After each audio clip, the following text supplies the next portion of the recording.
Hello, everyone, and welcome to another episode of the Reckless Paradise podcast. I am your host, Dystro, and tonight's episode is another Shoot the Shit episode.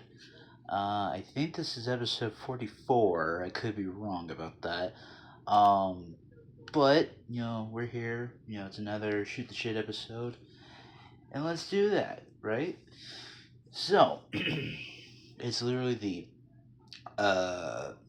middle of July. We are, in the midst of lots of things kind of changing around for certain people. School's not in back in full swing yet. We have another month until it goes back. For some people, um, it's kind of bittersweet to kind of just be like, hey, out for spring break.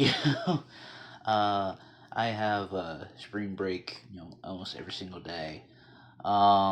Which is, yeah, But I kind of wanted to talk about, well, one of the bigger things here. Kind of going out of the the hype train had left the station for good old Dark Side of the Ring. And from what I could recall, the newest season was going to have a lot of good topics on it. And one of the topics that was it's going to be the first three episodes of the show. It is going to be Jeff Jarrett and the rise of TNA.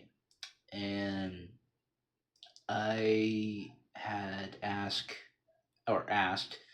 Marissa like what were her thoughts about it and on it and all that stuff, and she told me pretty good things about it. And I was like, okay, well, I was like, because I know Dark Side of the Ring is usually a very good biodoc or documentary, good series about the twists and turns and rise and falls of certain wrestlers and infamous moments and stuff. And I was like, okay, well, the first three episodes are all on Jeff Jarrett and TNA, so might as well just watch the first episode. And luckily, they had the first episode on the Vice YouTube channel, and I watched it, and it was kind of cool to see all the whole old people from TNA back in those days, like Jeff Jarrett. We had Scott D'Amore. We saw D'Lo Brown, David Zahadi. We saw Vince Russo. We saw Jim Cornette. We saw in the like one of the little pre-tape things. We saw Awesome Kong in there, that's gonna be kind of interesting because she was part of the biggest knockouts division in that era. And one of the surprising things to me was to see Scott Steiner on this episode. And I was like, wow, it's been, jeez, it's like, I don't know how long it's been since I've seen him in TNA, but it's been a very, very long time. And I mean, he still looks good in good shape and all that stuff. Like, it looks like he still cut a promo like he did back in the heyday of WCW, WWF, TNA, and all that stuff. Um, and closer to the first part of the episode, he was talking about his first wife dealing with cancer and all that stuff, and it's just like it just made me think about my best friend of all time, Haley, who had passed away from cancer a few years ago, and it kind of just brought a tear to my eye because he was kind of just being like there for her in her dying moments and all that stuff, and it's kind of just makes me remember my friend and all those times too. Um, but that's just part one. We only have part two and part three to go over within the next few weeks and stuff.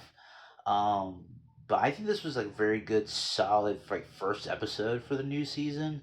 I think it did say that the second part of the Jeff Jarrett and TNA thing was supposed to come out on the exact same day as the first part. I don't know when or where that's going to be. But that I think that's going to be a good second part, and then we have the third part on the 14th of this month coming up, which is two days away. So if I can remember to watch the second and third parts and all that stuff, that'll be for the next Shoot the Shit episode next month. But I think it was a very, very good episode. Pretty excited to see what this season will bring for Dark Side of the Ring. But we've still got Necro Butcher versus Samoa Joe. We had Zach Gowen on the episode. I'm just excited to see like what is to come for Dark Side of the Ring. So going more into more wrestling, I know we have two new champions on the AEW side of things here. We have Kyle Fletcher, who's the new international champion, defeating Konosuke Takeshita at Beach Break. And then we have Kenny Omega, who is a two-time AEW World Champion. And as of right now, as it stands, it's going to be Omega versus Osprey at All In London. I don't really know how to feel about that. Because it's like MGF had put the stipulation out for Omega, where it's like if Omega lost, he would never challenge for the World Championship again. And then Omega beats him. And this was the third match of MGF versus Omega in their trilogy, which is like I think that was actually kind of interesting because they fought two times before, and it's kind of just they brought out the same energy and intensity out of each other that they did back then. I mean, it was a good, solid match. I mean, MGF, trying to lie, cheat, and steal like Eddie Guerrero, kind of just go, like do anything to save his championship, and then it's just the V triggers into the ropes and all stuff. Then One Winged Angel, nobody kicks out of One Winged Angel, and we have a new world champion. Um, I think as of terms for All In, I would believe Omega Osprey is going to be a very, very good matchup for the World Championship. It would be a huge callback to when they first fought for the IWGP United States Heavyweight Championship at Forbidden Door a few years ago. And if we can get the exact same intensity and storytelling that we did back then till now, I think it's going to be an interesting matchup. And plus, it's face versus face. But I'm thinking Osprey is going to try to turn maybe semi heel, if you can call it that. And just kind of just maybe kind of lean in towards the Death Riders sort of mentality here. But I really don't know. On the women's side of the thing here, we have Mercedes Moné waiting for her challenger to face whoever wins between Tekla and Willow Nightingale from AEW Redemption in Canada for the women's championship.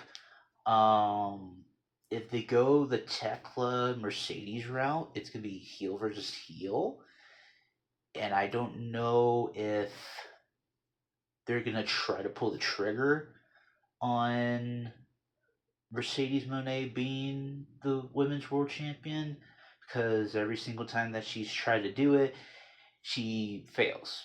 And it's kind of like one of those things where it's just like, if they do it, it kind of gives Tekla kind of like a short reign, but I don't think they really want to do that. Maybe they might just put it on Willow, or they might just do a triple threat at All In.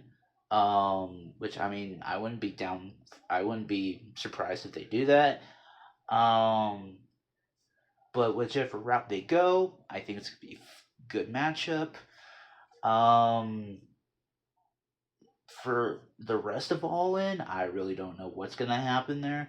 But I'm thinking like Omega, Osprey is gonna be the one that will sell the most tickets because it's a lot of people wanting to see Kenny Omega and Will Ospreay in the same building. Since they fought at Forbidden Door, I think 2 years ago, 3 years ago. So I think that's gonna be an interesting matchup, and I guess we'll just see how that turns out. Now on to the WWE side of things here. So we have, you know, Sami Zayn is world champion. He beats Cody Rhodes and Gunther at Saudi Arabia. And then it's like he holds it for a few hours and all that stuff. And then he loses it to CM Punk, who just came back after a 3 month hiatus. Now, a lot of people, including WWE management themselves, did not see Sami Zayn as a main event player.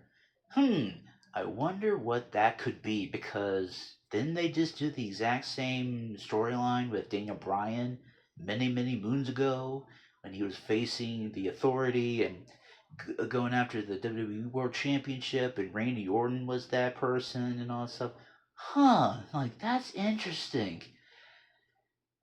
It's like, it was a nice moment for Sami Zayn to have that win in Saudi Arabia, but it's like Sami Zayn, he worked so hard to get where he was at right now, and then Punk comes in, derails that whole momentum, and a lot of people is kind of just being like, "Well, Sami Zayn got robbed. Sami Zayn got robbed," and all stuff. But it's like he could still say that he is a former world heavyweight champion, or a former WWE undisputed champion in his own right. I mean, yes, he didn't hold it for very long, but you could still say that you were undisputed WWE champion for God knows however many hours.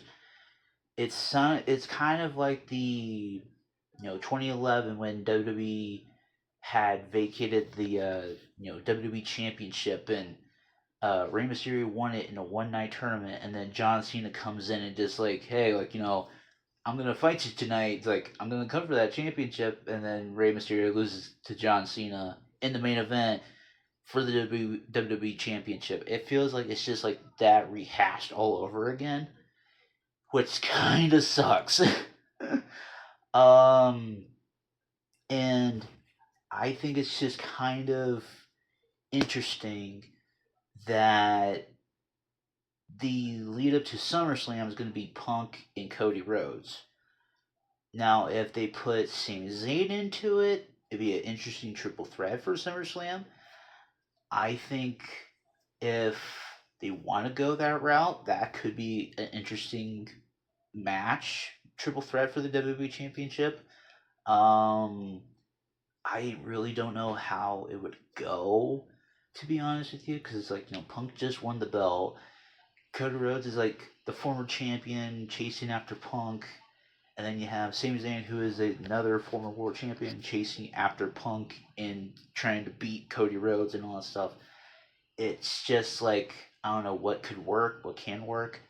Um, but if they do go that route, that'd be interesting. But I guess we'll just have to wait and see how that goes. So, going into some music related news here, I guess some music related stuff for me to talk about. I did manage to finish the Seether pilgrimage, few weeks ago, and I thought I was thoroughly entertained. There were some albums I really liked more than others, which that's going to be the case with that. But then you have the idea in your head is like, okay, well, what's going to be the next pilgrimage for me to do? Well, I recently just started a Pierce the Veil pilgrimage, and I've gone through their debut album already. I've done Selfish Machines. I'm sorry, and then now we have their third album that I'm currently working on, and I'm kind of like trying to play it not too harshly on this. Um, I'm thinking so far that their third album is going to be kind of a little bit better than their debut album because, like, it's their debut album. Um, Selfish Machines was kind of interesting, but then you have the third one, and I guess it would be hopefully it's going to be interesting trajectory going up and all that stuff. Um, I know I have, I think it's Misadventures and then their latest one after that, I think to do. Um, but this one is gonna be it's gonna be very very interesting. I would say because it gives me more experience in Pierce the Veil. Because I've been a fan of theirs for like many many many years. But I guess we'll just have to wait and see and how that goes. So tonight was actually supposed to be, I was supposed to be watching the one of the GCW shows and all stuff. I mean, also yesterday as well. But I completely forgot to do that. Um, but I know there's a tag title match coming up at Life of a Boss next weekend, and the current state of things right now in my mind, it's like, they have Busted in the Brain, which is Alec Price and Jordan Oliver, facing KJ Orso and Sam Stackhouse. Now, in my mind, you know, I think it would be an interesting turn of events if they put the tag titles on KJ and Sam. Um, will they probably ever do that? Maybe not. But hey, it's like, a man can dream.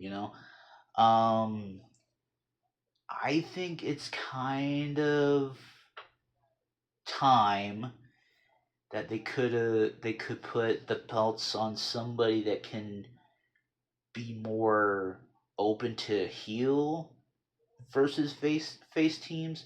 Like, Jordan Oliver and Alec Price, they just were, on ROH and all that stuff. It's like they can fight for the ROH tag titles and they can fight for maybe the AEW tag titles at some point. But it's like I think it's kind of a interesting dynamic if they can give KJ and Sam the tag titles. Because I think they could do good things with that. And plus it would be KJ's first title in the company. After turning from Fuego del Sol into KJ Orso, and of course like building up all this momentum to go to the tag titles and all that stuff. And I think it'll be an interesting road to get to that. But I guess we'll just have to wait and see if they pull the trigger on that or not. So, keeping with GCW, we have hardcore. We have Homecoming Weekend coming up in August, and so far, with not much matches or anything, um, we have Little Sicko versus Nino Extremo in a circus death match, or yeah, it was like a circus death match or something. Which that's on night two. On night one, we have I think it was Matrima, Nino, and Little Sicko versus I can't remember who else it was. And then you had Joey Janela versus Marco Stunt on night one. Um, I think homecoming weekend is usually a good jumping off point for GCW people. Um, because like I remember when first started watching GCW, I almost keep wanting to say hardcore homecoming. It's not homecoming. It is just homecoming weekend. I remember the first ever homecoming weekend I watched, and it was when Matt Cardona um, won the GCW World Championship from Nick Gage. Um, that's a sad time frame, I know, but it's like, that was the first indication of watching GCW back then. But, we live and learn. And, I think that was during like 2021, I guess that's when that happened. Um, yeah, I've been watching them for, yeah, a little over 5 years now. Wow. Um, I think it's going to be a good homecoming weekend this year. Every GCW show I watch is usually top notch stuff. Um, and I guess we'll just see what is to come for hardcore. Oh God, homecoming weekend. Jesus Christ. So going into some 2K eFed related stuff here. As you guys know, I'm a huge proponent of the 2K eFed circles here. I've been very open about this stuff. Like, I am a 2K wrestler person. And I've been mentioning Trap House Wrestling, Havoc Pro Wrestling. I've been mentioning like Death Wish Wrestling and 3CW and all that stuff. But now I can safely say that I am part of more companies now. I am part of Havoc Pro, still part of Death Wish, still part of 3CW, Three Crowns Wrestling. But I am now part of Trap House Wrestling, SPW Wrestling. I am part of Arc Pro, and I am part of AMPW, which is Appalachian Mountain Pro Wrestling. If I am saying that incorrectly, I apologize. But I am part of so many good companies with so many good people, so many creative people on all those shows and networks and all that stuff. And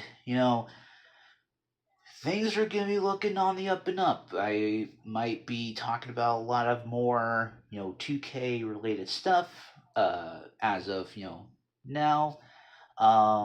But some of the shows I actually want to talk about is part of Trap House Wrestling right now. So, if you do not know what Trap House Wrestling is, go to Trap House CEO.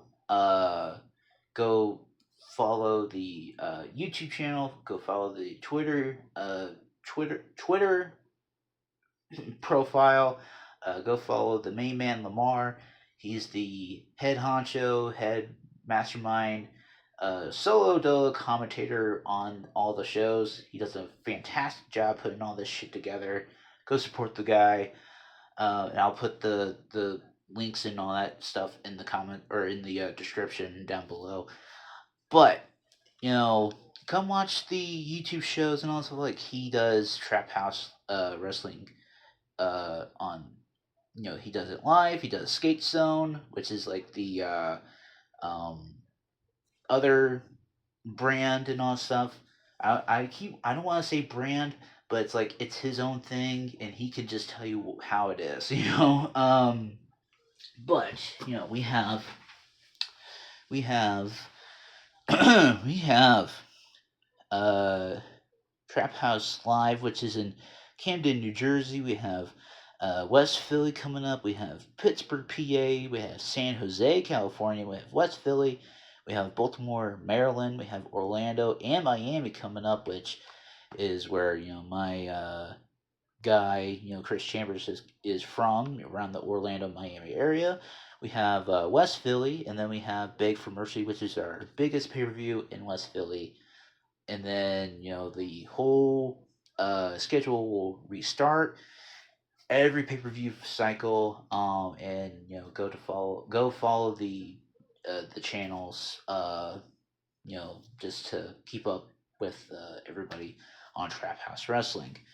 Um, as a creative person myself, this is like one of the most creative things I have ever been part of, both like storyline wise and backstage wise and all that stuff. Because Lamar is trying to make sure that we are in a safe space with people that love what they love to do, and it doesn't hurt to branch out and to do other things in that circle. With SPW, one of the guys there, he was actually telling me how to like kind of like pause for certain big moments on my promos and all that stuff, which I would take that to heart. Which thank you. And it's actually got me more better doing like multiple takes of my promos and all that stuff, and make sure which one works, which one doesn't, and all that stuff. And then he was just like kind of just save your pauses for bigger pop, and then go into the next thing, kind of like leading the people into more of a like a shocking moment sort of thing, which is, truth be told, not bad advice. But if you don't follow Arc Pro or SPW or Trap House or anything, go follow them. They're awesome people. And I will try to bring more events that I am part of to the forefront when I get a chance to do so. But yeah, hopefully go follow the boy Lamar in Trap House Wrestling for more crazy shenanigans on that channel. So going, I guess, out of that to into like another wrestling segue here. Man, this one's gonna be kind of a tough one for me. Um, so as you probably have seen on the Twitter sphere, a lot of people have been getting let go from TNA management.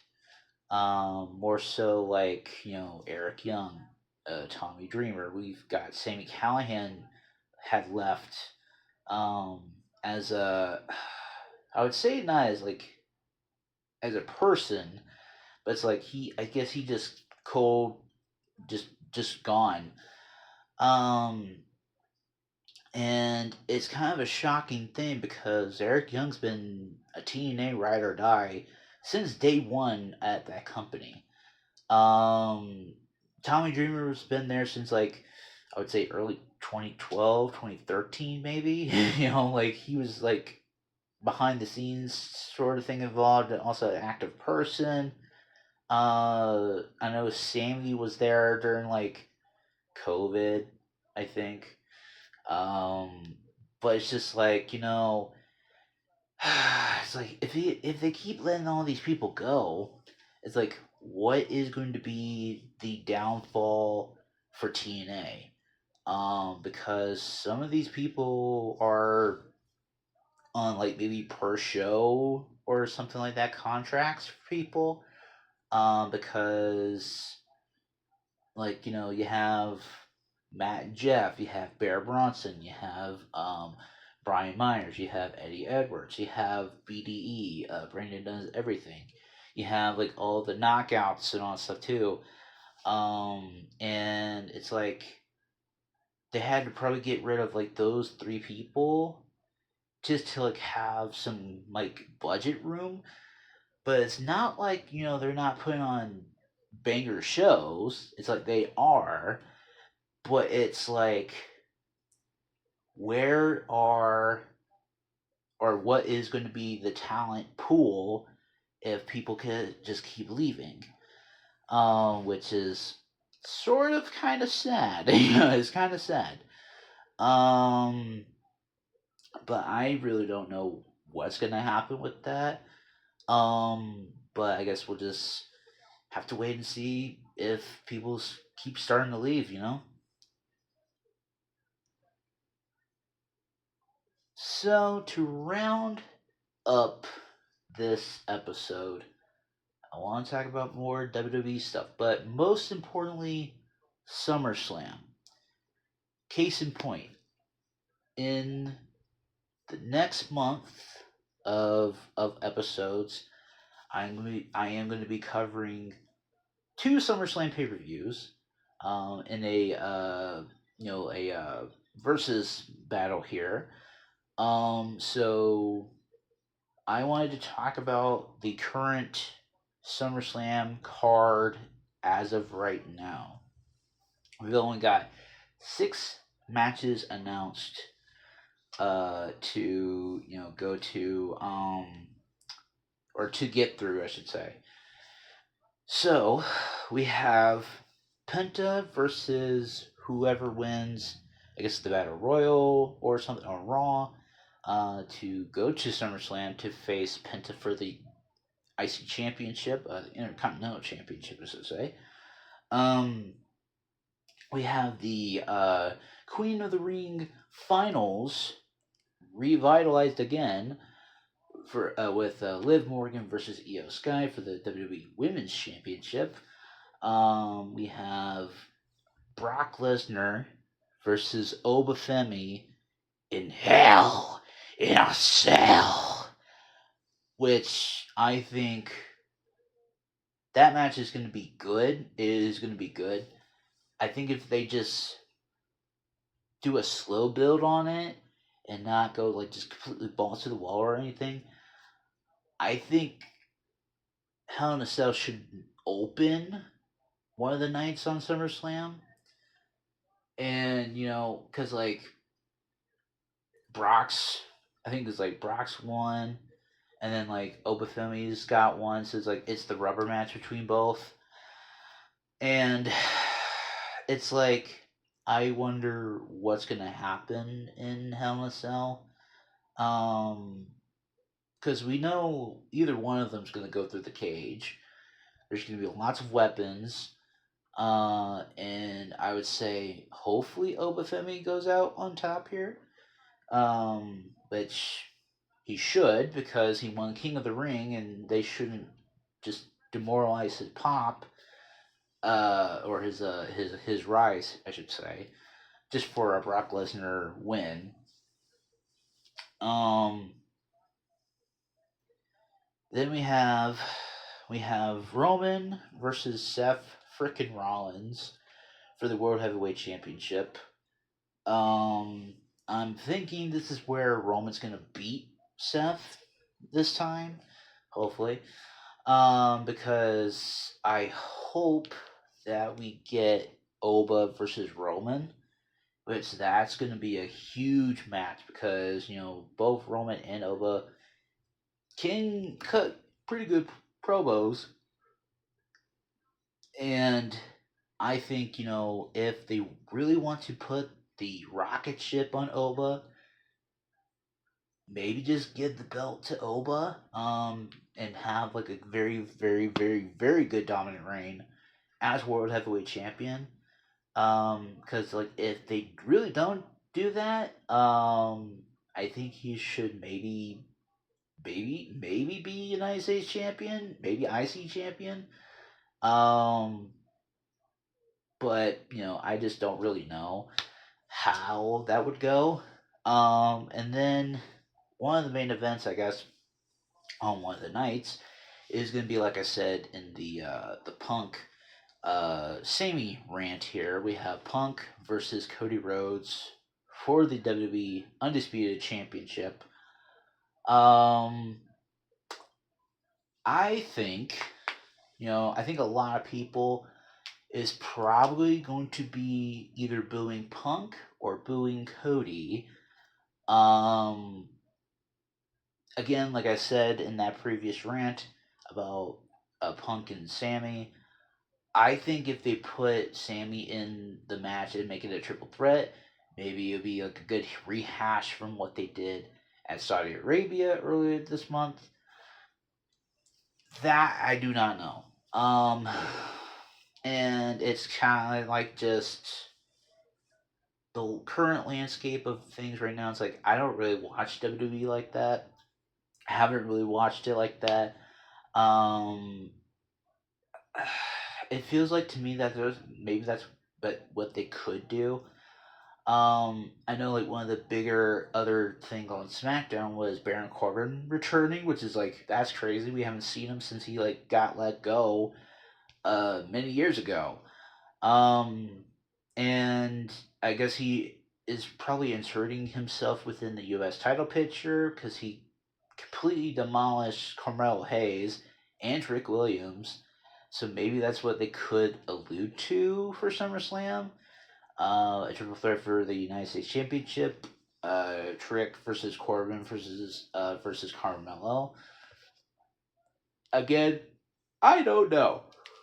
I'm not the booking team, you know. But I think that would be kind of interesting if they can do that. Um, but there's a lot of things I really want to talk about with WWE and current state and all that shit. But I'd rather just watch AEW and watch GCW and watch various other indies besides WWE. But AEW, they're on a huge high with Forbidden Door. I haven't watched it yet, but I really want to watch it. Um, and I just think that's going to be a good stopping point for me at this time. Um, I really want to thank you guys for watching and or listening to this podcast. If you made it to the very end, please make sure to follow us on all social media links in the description below, which will take you to our Linktree page, will take you to our Instagram pages, Twitter pages, podcast Reddit pages on there. My gaming YouTube channel is on there. And tonight's song of the night, it is going to be. Oh gosh. This one's going to be a very interesting one, I should say. So this one is going to be a Canadian band that I just recently just heard. And if you do not know who I'm talking about, I mean, there's a lot of people that probably do not know what I'm talking about. But this is the band Glass Tiger. I did not know who they were, but then when I had heard Don't Forget Me When I'm Gone, I knew who they were right away. So, that is going to be tonight's song of the night. That is going to be Glass Tiger, Don't Forget Me When I'm Gone. And yeah, there is a music video for it. I do know that. And yeah, that is it for tonight's Shoot the Shit. And I will see you guys this coming Thursday. Peace. Peace.